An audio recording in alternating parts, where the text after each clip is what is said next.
தமிழக பள்ளிக் கல்வித்துறை அமைச்சர் அன்பில் மகேஷ் செய்தியாளர்களை சந்தித்ததை பார்க்கலாம்.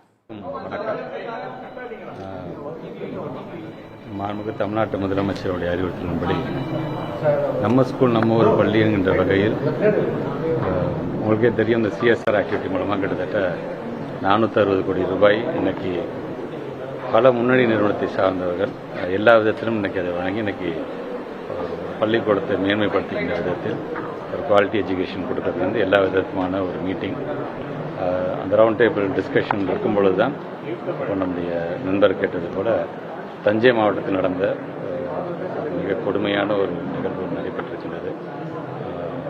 எந்த பிரச்சனையாக இருந்தாலும் பள்ளிக்கூடத்துக்கு உள்ளே நுழைந்து இது மாதிரி சம்பவம் நடந்திருக்கக்கூடாது என்கின்ற எண்ணம் தான். உடனடியாக நம்முடைய மாண்புமிகு தமிழ்நாட்டு முதலமைச்சர் தொலைபேசி தொடர்பு கொண்டு அங்கே இருக்கின்ற விவரத்தை கேட்டிருக்கிறார்.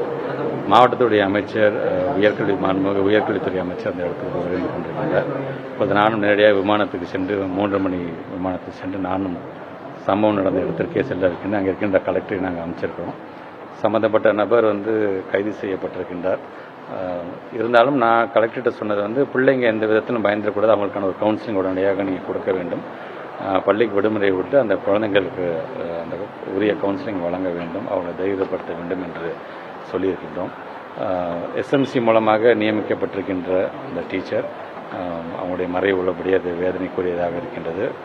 அவருடைய குடும்பத்திற்கு என்றைக்குமே நாங்கள் துணை நிற்போம். அதை வலியுறுத்துகின்ற விதமாகத்தான் இப்போ உடனடியாக நேரடியாக இங்கே நானும் செல்ல இருக்கின்றேன்.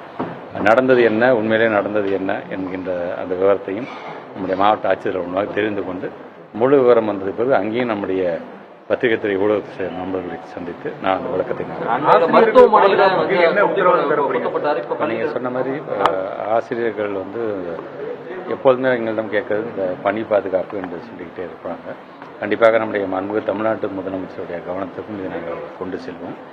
இனி இது போன்று சொந்த பிரச்சனையாக இருந்தாலும் இனி இது போன்று ஒரு நிகழ்வு நடக்காத வண்ணம் எந்த அளவுக்கு நம்ம கவனம் செலுத்த முடியும். கண்டிப்பாக சட்டம் ஒழுங்கு எதிர்க்கட்சிகள் கூட்டத்தொடர்